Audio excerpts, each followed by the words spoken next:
Okay, so welcome, ladies and gentlemen. Today in Business Connect, I visited BRI Overseas Education Company, and with me I have a guest, and he will introduce himself. So I just want to know what they are doing, what the company is about, and how are they helping international students. So, sir, can you introduce yourself and tell me what your company is doing? Okay, hello everyone. My name is Justin Lee. I'm currently working in, as you can see, BRE Overseas Education. Basically, BRE Overseas Education is a study in China agency that help international students to apply for scholarships to study in China. You can see in the background that we have many partnership universities across China, and every year we send thousands of students to study in China with scholarships. Oh, wow, with scholarship. Okay, so it means that if a student wants to study in China, even if they are not able to pay the fees, they can get scholarship opportunities. Yes, of course. Okay. But it will be depending on students' situation, like their GPA and language proficiency, etc.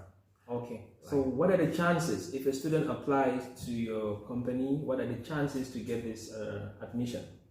I would say that around 70 to 80% of students will get different level of student scholarships to study in China. But also there are some students with lower qualifications that won't be able to get scholarship. Okay. So can you just give me an example of some of the different scholarships that the students can get? You know, here in China market, there are many different kind of scholarships from government type to university type. So basically, most government type scholarships are full scholarships, which can cover students' tuition, accommodation, insurance, and the students will get monthly allowance also. But for university scholarships, most of them are partial scholarship. For example, students will get a waiver from tuition, something like that. Okay. Okay, so just tell me now, someone is listening to you for the very first time. They don't know about your company, they don't know how to contact the company. So if a student wants to study in China, what are the things that the student needs to do if the student wants to apply through your company? What's the first thing that the student needs to do? Okay, but BRE, we have many channels overseas. I think you can maybe Google us, to find us. And you can also find BRE Overseas Education on Facebook. We have a Facebook page as well. Okay, you have a Facebook page, so maybe when I'm doing the video, I'll just put the link, or I'll just include the Facebook name so that they can search and find your that would be great. Oh, okay. Okay, so now I have one question. Now, students have been applying to come to China maybe for over a year now, before the pandemic. So the students who are curious, they're asking themselves, but when can we go back to China? What do you have to tell these students?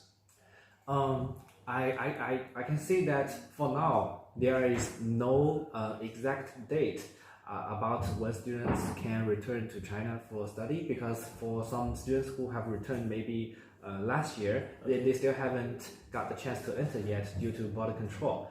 But we are seeing some positive changes and the policies released by China government gradually. For example, I think just this month, on March, China have released we call it a travel green code for citizens abroad, and this policy indicates for those China visa holders under work visa, if they have already been injected with China produced vaccination, and they have this a global traveling green code issued by China government, they can enter China already for those foreign employees.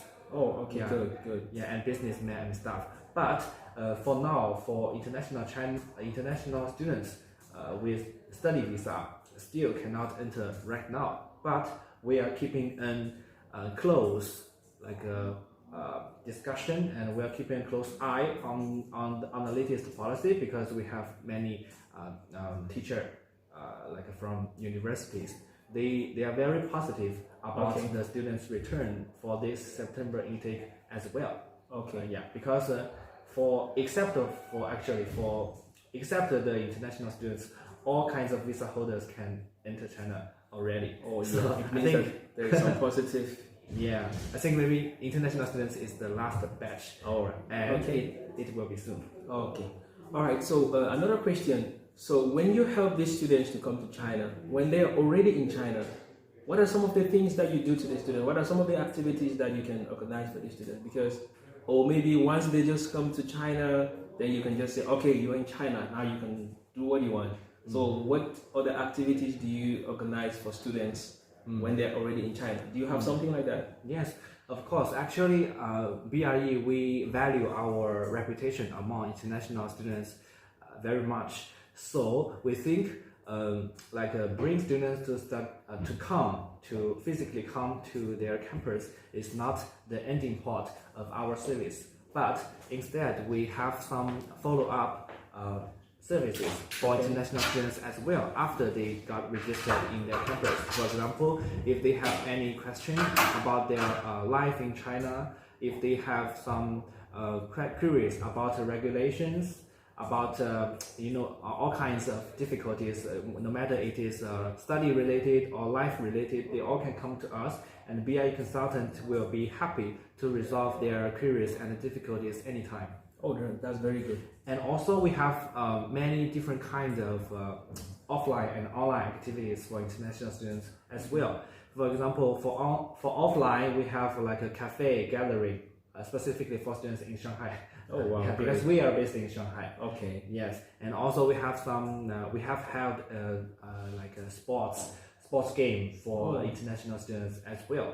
Okay. And for online, for those students who are not in China, not in Shanghai, they can also attend maybe some online activities held by BIE. For example, last year we have this talent show competition, like students from all over China participated from different cities. Oh wow, that's good. Okay, when I look behind me, I can see like the logo of several universities. So does it mean that you have like a partnership with all these universities that I can see right behind me here? Yes, of course. Okay, wow, that means that the students have a lot of options to choose from. Yeah, because basically you can see these universities, they are located in different directions, different cities in China. Yeah, in China. Okay. And different tier cities, and so that with this number of universities, I can basically assure you that no matter what major you want to study in China, we can find you a good program.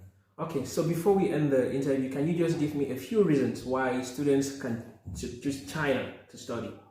Do you have some reasons why, if you try to convince a student, why should a student choose to study in China? Okay, for my point, I think the first one is, for example, of course, the education quality itself. Okay. Actually, in the global QS ranking, China University have performed very well, and it is actually increasing on a yearly basis. For example, the Peking University and Tsinghua University, they have already ranked around 20 worldwide. First 20 top universities in the world. Yeah, so this is a very good rank. Okay. Yeah, and also there are many universities, I think over 10 are ranking top 100. Top 100 universities in the world. Yeah. So that is the first reason. Education quality. Okay. And the second, I think, is the opportunity for a brighter future, because China is the second largest economy in the world, and China is doing business with all over the world. So students are exposed to all these business opportunities. Yes. And all these development opportunities. Yeah. So I think China is still its economy is still rising very quickly, and we can say in the future China will still be a good destination for international talents to work. Okay. So that is the second reason. Okay. So for the third reason is China University, they have very good policy for international students, like we have discussed. Scholarship. Okay. I think the scholarship coverage is very generous. Given by no matter it's government or university. So for those students who may we find it expensive, not affordable to study in Western countries, I think China is relatively cost is lower. Lower, okay, okay. So as and also, what about the culture, the experience? Also, I think that is really a nice place to live in. Even when we look about the social environment, it's a very nice place. The beautiful city, the nice towns. Yes. So I think Chinese culture is another important reason. It's very attractive, I think, for foreigners. Like we have some culture images, for example, like a kung fu and like a panda. You guys like panda, right? Yeah. You want to see panda in China, you come to study in China. Oh wow. Okay.